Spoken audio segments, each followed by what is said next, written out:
காங்கிரஸ் கட்சிக்கு 1823 கோடி ரூபாய் வரி பாக்கி செலுத்தும்படி வருமான வரித்துறை நோட்டீஸ் அனுப்பியுள்ளது. இதுகுறித்த கூடுதல் விவரங்களை செய்தியாளர் பார்வையில் வழங்குகிறார் மூத்த செய்தியாளர் கணபதி. வருமான வரித்துறையோட இந்த நோட்டீஸை எதிர்த்து காங்கிரஸ் கட்சி சார்பிலிருந்து நீதிமன்றத்தை நாடி தடை வாங்க முடியுமா?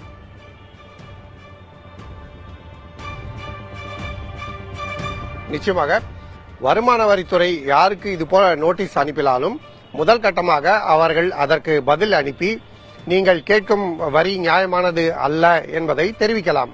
அப்படி வருமான வரித்துறை அதை ஏற்க மறுத்தால் இன்கம் டாக்ஸ் அப்பெல்லட் ட்ரிபியூனல் என்று சொல்லப்படும் அமைப்பை அணுகி மேல்முறையீடு செய்யலாம். அப்படி அங்கும் நியாயமான தீர்ப்பு கிடைக்கவில்லை என்றால் அவர்கள் உயர்நீதிமன்றத்தை நாடலாம், பின்னர் உச்சநீதிமன்றத்தை நாடலாம். ஆகவே காங்கிரஸ் கட்சிக்கு பல்வேறு வாய்ப்புகள் இருக்கின்றன.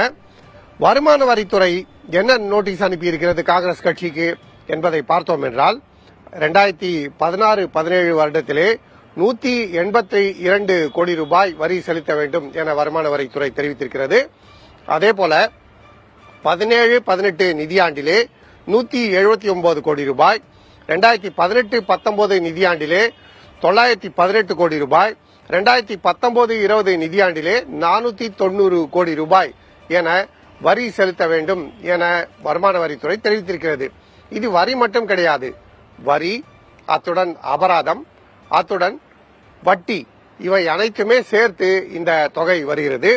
இதை தவிர வேறு இன்னொரு தனியான ஒரு நோட்டீஸும் அனுப்பப்பட்டிருக்கிறது. 1993-94 வருடத்துக்கான கணக்குப்படி காங்கிரஸ் கட்சி 54 கோடி ரூபாய் வரி செலுத்த வேண்டும் என வருமான வரித்துறை தெரிவித்திருக்கிறது. இதிலே 2019 வருடம் முதல் 2023 வருடம் வரை மேகா இன்ஜினியரிங் என்கிற நிறுவனம் 584 கோடி ரூபாய் காங்கிரஸ் கட்சிக்கு அளித்திருப்பதாகவும், ஆனால் அது கணக்கிலேயே வரவில்லை எனவும் வருமான வரித்துறை குற்றம் சாட்டியிருக்கிறது. இதை எதிர்த்து காங்கிரஸ் கட்சி ஏற்கனவே வழக்கு பதிவு செய்திருந்தது. அந்த வழக்கு டெல்லி உயர்நீதிமன்றத்தால் தள்ளுபடி செய்யப்பட்டது. நேற்று வழக்கு தள்ளுபடி செய்யப்பட்ட நிலையிலே இன்று வரி கட்டும்படி காங்கிரஸ் கட்சிக்கு நோட்டீஸ் அனுப்பப்பட்டிருக்கிறது. உங்களுக்கு நன்றாக தெரியும், ஏற்கனவே 135 கோடி ரூபாய் காங்கிரஸ் கட்சியின் கணக்கில் இருந்து வரி பணமாக வருமான வரித்துறை எடுத்துள்ளது. மேலும் 285 கோடி ரூபாய் இருந்த வரி வங்கி கணக்கை முடக்கியிருப்பதாகவும் காங்கிரஸ் கட்சி குற்றம் சாட்டியிருக்கிறது. ஆகவே வருமான வரித்துறையால் தற்போது அவர்கள் அனுப்பியிருக்கும் நோட்டீஸ் மற்றும் ஏற்கனவே எடுக்கப்பட்டிருக்கும் வரி, இதன் காரணமாக கிட்டத்தட்ட 2000 கோடி இணைப்பிலேயே இருங்க. இது குறித்து நம்மிடையே பேசுவதற்காக காங்கிரஸ் கட்சியின் மூத்த தலைவர் ப. சிதம்பரம் அவர்கள் இணைப்பில் இருக்கிறார். சார் வணக்கம். வணக்கம் சார், இப்ப காங்கிரஸ் கட்சிக்கு வருமான வரித்துறை சார்பில் இருந்து ஒரு நோட்டீஸ் பிறப்பிக்கப்பட்டிருக்கு. அதாவது 1823 கோடி ரூபாயை செலுத்தணும் அப்படின்னு அந்த நோட்டீஸ்ல பிறப்பிக்கப்பட்டிருக்கு.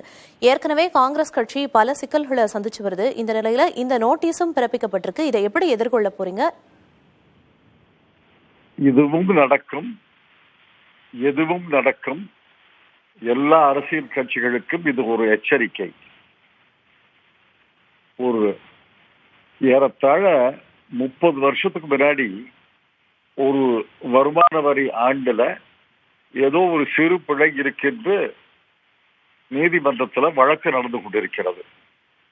அதன் தொடர்ச்சியாக எல்லா ஆண்டுகள் வருமான வரி கணக்குகளை எல்லாம் மீண்டும் தோண்டி எடுத்து இதை போன்ற ஒரு அதிசயமான அபத்தமான தொகையை 1821 கோடி ரூபாய் என்று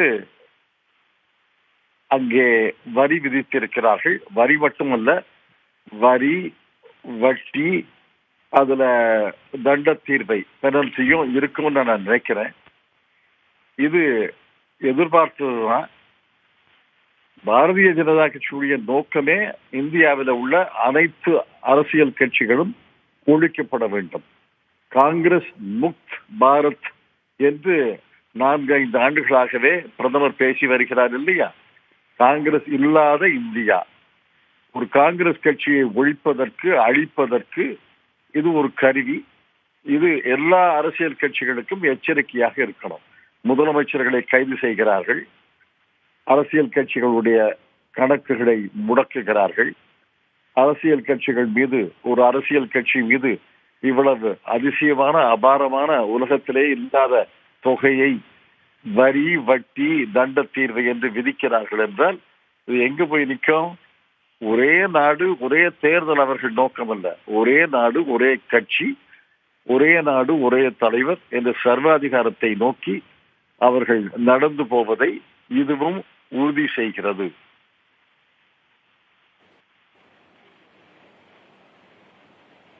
காங்கிரஸ் கட்சியால் எப்படி இவ்வளவு ஒரு பெரிய தொகையை கட்ட முடியும்? கிட்டத்தட்ட 2000 கோடி கொடுக்கணும்னு சொல்றாங்க வருமான வரித்துறை.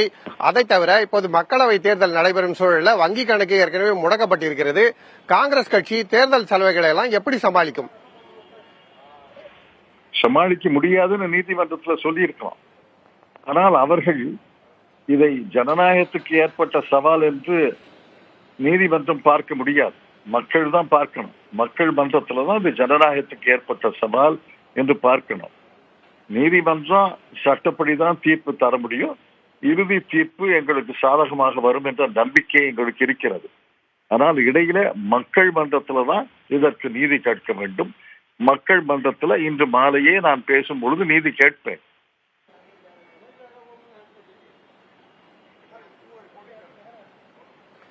நிச்சயமாக. அதே சமயத்துல காங்கிரஸ் கட்சிக்கு மட்டுமே இது போல நோட்டீஸ் அனுப்பப்பட்டிருக்கிறது. வேற எந்த கட்சிக்கும் நோட்டீஸ் அனுப்பப்படவில்லை. கட்சிகள்லாம் தங்களுடைய வருமானத்துக்கு வரி கட்டணும்ன்றது விதியே கிடையாது. கணக்குகள் சரியா இல்லைன்னா மட்டும்தான் இந்த மாதிரி வரி கேட்க முடியும். ஆகவே அந்த வகையில வருமான வரித்துறை இது போல நடவடிக்கை முன்பு எப்போதாவது எடுத்திருக்கிறதா? எந்த கட்சிக்கு எதிராக இப்படி செயல்பட்டு இருக்கிறதா? எனக்கு தெரிந்த வரையில் இது போன்று அரசியல் கட்சிகள் மீது நடவடிக்கை எடுத்தது கிடையாது. இப்ப தனிநபர் வருமான வரி கட்டும் போது, வருமான கணக்குகளை காட்டும் போது பிழை இருக்கலாம், 1-2 பிழை இருக்கலாம். அந்த பிழைய நிவர்த்தி செய்வாங்க. அந்த பிழைக்கு வரி போடுவாங்க, வட்டி போடுவாங்க. ஆனால் அவர்களை குலைப்பது கிடையாது. தனி நபர்களை, தனி நிறுவனங்களை குலைப்பது கிடையாது. இப்ப ஒரு அரசியல் கட்சி ஒரு பிழைன்னு சொல்றாங்க. இது பல ஆண்டுகளுக்கு முன்னாடி நடந்த ஒரு பிழை. எனக்கு முழு விவரம் தெரியாது. ஒரு 14 லட்சம் கணக்குல சரியா வரலன்னு சொல்றாங்க. 14 லட்சம் கணக்குல சரியா வரலேன்னு தான் முதல் நோட்டீஸ் கொடுத்ததாக எங்களுடைய வழக்கறிஞர்கள் சொன்னாங்க. அது அப்படியே விஸ்வரூபம் எடுத்து ஒவ்வொரு ஆண்டு கணக்கையும் தோண்டி எடுத்து ஒவ்வொரு ஆண்டு அந்த பிழை, இந்த பிழை, அந்த பிழை மறுபடியும் தொடர்கிறது, அந்த பிழை மறுபடியும் தொடர்கிறது என்று ஒரு 30 ஆண்டு கணக்குகளை எடுத்திருக்கிறாங்கன்னு சொல்றாங்க. அதுக்கு நோட்டீஸ் எல்லாம் வந்திருக்கு. இது எந்த ஆண்டுக்காக 1821 கோடி ரூபாய்ன்னு எனக்கு தெரியல. நான் சிவகங்கையில இருக்கிறேன். ஆனால் இந்த 30 ஆண்டுகள் கணக்குகள், இந்த 7-8 ஆண்டுகளுக்கு நோட்டீஸ் எல்லாம் கொடுத்தா 10,000 20,000 கோடி கூட அவங்க போடுவாங்க. இது ஒன்றும் அர்த்தமே கிடையாது. ஆனால் இது எச்சரிக்கை. எல்லா கட்சிகளுக்கும் உங்கள் வருமான வரி கணக்கை நாங்கள் மீண்டும் பரிசீலிப்போம். ஒரு சிறு பிழை இருந்தாலும் அதை விஸ்வரூபம் எடுக்க செய்து 10,000 7,000 8,000 வரி, வட்டி, தண்ட தீர்வை என்று போடுவோம் என்பது எச்சரிக்கை. அதாவது அரசியல் கட்சிகளை எல்லாம் ஒழித்து விட வேண்டும். இது சர்வாதிகார நாடுகள்ல தான் நடக்கும். இது இந்தியாவில் நடக்க தொடங்குது. நான் பல ஆண்டுகளாக சொல்லி வருகிறேன், பல மாதங்களாக சொல்லி வருகிறேன். ஒவ்வொரு கட்சியாக ஒழிப்பார்கள். முதலமைச்சரை கைது செய்வது என்பதை நாம் அனுமதித்து விட்டால் இதுவும் நடக்கும், எதுவும் நடக்கும்.